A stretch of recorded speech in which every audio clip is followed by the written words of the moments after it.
Hello welcome back to our channel.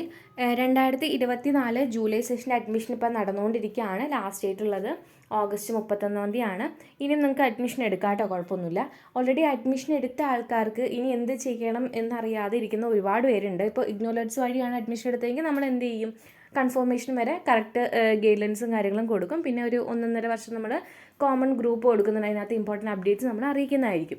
ഇനിയല്ല നിങ്ങൾ പുറത്തുനിന്ന് admission എടുത്ത് വന്ന ഒരു വ്യക്തിയാണെങ്കിൽ നിങ്ങൾക്ക് അപ്ഡേറ്റ്സ് ഒക്കെ അറിയണമെങ്കിൽ നമുക്ക് പെയ്ഡ് ഗ്രൂപ്പ് അവൈലബിൾ ആണ്.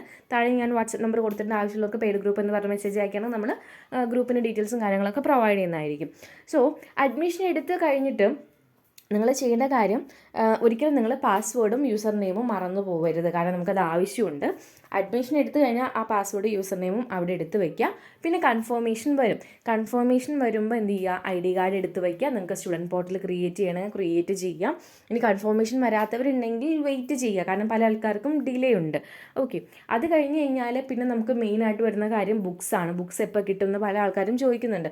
ബുക്സ് നമുക്ക് എപ്പോൾ കിട്ടുന്ന മുൻകൂട്ടി അങ്ങനെ ഒരു ഫിക്സ്ഡ് ഡേറ്റ് പറയാൻ പറ്റില്ല. കാരണം ഡൽഹി അവിടുന്ന് അയച്ചിടുന്നതാണ് യൂണിവേഴ്സിറ്റിയിൽ നിന്ന്. അപ്പോൾ അതുകൊണ്ട് തന്നെ എത്ര ഡിലേ ആവും നമുക്ക് പറയാൻ പറ്റില്ല. ഇനി ബുക്സിൻ്റെ ഓപ്ഷൻ കൊടുക്കാത്തവരാണെങ്കിൽ നിങ്ങൾക്ക് എന്ത് ചെയ്യാം, PDF മെറ്റീരിയൽ ഡൗൺലോഡ് ചെയ്തിട്ട് പഠിക്കാവുന്നതാണ്. അതൊക്കെ നമ്മൾ സെപ്പറേറ്റ് വീഡിയോ ഇടുന്നതായിരിക്കും. പിന്നെ എക്സാമും അസൈൻമെൻ്റ് ഒക്കെ എപ്പോഴാണ് വെക്കേണ്ടത് എന്നുള്ളത്. ഇപ്പോൾ നോർമലി സെമസ്റ്റർ വൈസ് പ്രോഗ്രാം ആണെങ്കിൽ സെപ്റ്റംബർ ഒക്ടോബർ മാസത്തിൽ അസൈൻമെൻറ്റ് വെക്കണം, ഡിസംബറിൽ എക്സാം എഴുതണം. ഇയർ വൈസ് പ്രോഗ്രാം ആണെന്നുണ്ടെങ്കിൽ നമ്മൾ മാർച്ച് ഏപ്രിൽ അസൈൻമെൻറ്റ് വെച്ചിട്ട് ജൂണിൽ എക്സാം എഴുതണം.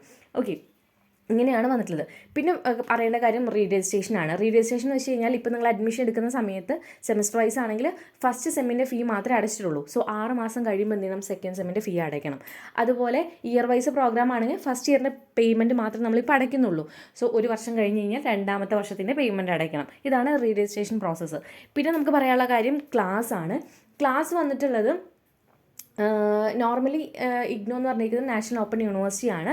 സോ ക്ലാസ്സും കാര്യങ്ങളൊന്നും ഉണ്ടാവണമെന്നില്ല. പക്ഷേ ചില സ്റ്റഡി സെൻറ്റേഴ്സ് ക്ലാസ്സുകൾ കൊടുക്കുന്നുണ്ട്. അത് അവർ കൊടുക്കുകയാണെന്നുണ്ടെങ്കിൽ അഡ്മിഷൻ മൊത്തം ക്ലോസ് ആക്കിയതിന് ശേഷം മേ ബി നിങ്ങൾ എങ്ങനെയെങ്കിലും അറിയിക്കുന്നുണ്ടാവും. ചിലപ്പോൾ വാട്സപ്പ് ഗ്രൂപ്പ് വഴി അല്ലെങ്കിൽ മെയിൽ വഴിയൊക്കെ അറിയിക്കുന്നുണ്ടാവും. അതൊക്കെ അഡ്മിഷൻ ക്ലോസ് ആക്കിയതിന് ശേഷം മാത്രമേ ഉള്ളൂ. ഇനി നിങ്ങൾക്ക് നിർബന്ധമായിട്ടും ക്ലാസ് വേണം എന്നുണ്ടെങ്കിൽ നമ്മുടെ ക്ലാസ്സുകൾ നമ്മൾ കൊടുക്കുന്നുണ്ട് ട്യൂഷനായിട്ട്. അപ്പോൾ അതിന് ആർക്കെങ്കിലും ആവശ്യമുണ്ടെങ്കിൽ ക്ലാസ് എന്ന് പറഞ്ഞിട്ട് നമുക്ക് മെസ്സേജ് അയക്കുകയാണെങ്കിൽ നമ്മൾ അതിൻ്റെ ഡീറ്റെയിൽസും തരുന്നതായിരിക്കും. അപ്പോൾ ഇതൊക്കെയാണ് നമുക്ക് കോമൺ ആയിട്ട് കുറച്ച് പറയേണ്ട കാര്യങ്ങൾ വരുന്നത്. ഇതൊക്കെ നമ്മൾ ഡീറ്റെയിൽ ആയിട്ട് സെപ്പറേറ്റ് വീഡിയോ ഇടുന്നതായിരിക്കും. അതായത് ആരൊക്കെയാണ് semester wise program, year wise program, അതുപോലെ തന്നെ റീരജിസ്ട്രേഷൻ കറക്റ്റായിട്ട് ഏതൊക്കെ ടൈമിലാണ്, എത്ര ഫീ ആവും, കാര്യങ്ങൾ എന്താണ് റീരജിസ്ട്രേഷൻ, ഇങ്ങനത്തെ കോമൺ കാര്യങ്ങൾ, പിന്നെ സ്റ്റഡി സെൻറ്ററിലെ ക്ലാസ്സിൻ്റെ സിറ്റുവേഷൻസ്, അങ്ങനെ പിന്നെ ഡിസ്ക്രിപ്പൻസി വന്നു കഴിഞ്ഞാൽ എന്താ ചെയ്യേണ്ടത്, പിന്നെ റീഫണ്ട് പോളിസി. പല ആൾക്കാരും ഇത് അഡ്മിഷൻ എടുത്തിട്ട് ക്യാൻസലാക്കാൻ നിൽക്കുന്നുണ്ട്. അപ്പോൾ റീഫണ്ട് പോളിസിയും കാര്യങ്ങളൊക്കെ നമ്മൾ എന്ത് ചെയ്യും, ഒക്കെ വീഡിയോ ഇടുന്നതായിരിക്കും. അപ്പോൾ ഇത് നമ്മുടെ ഫസ്റ്റ് പാർട്ട് വീഡിയോ ആണ്. ഇനി അങ്ങോട്ട് അഡ്മിഷൻ എടുത്തു കഴിഞ്ഞാൽ കൺഫർമേഷൻ തൊട്ടിട്ട് നിങ്ങളുടെ ക്ലാസ്സിൻ്റെ ഡീറ്റെയിൽസ് വരെയുള്ള ഈ പറഞ്ഞിരിക്കുന്ന കാര്യങ്ങളൊക്കെ ഡീറ്റെയിൽ ആയിട്ട് നമ്മൾ ഓരോ വീഡിയോസായിട്ട് അപ്ലോഡ് ചെയ്യുന്നതായിരിക്കും കേട്ടോ. Okay, by.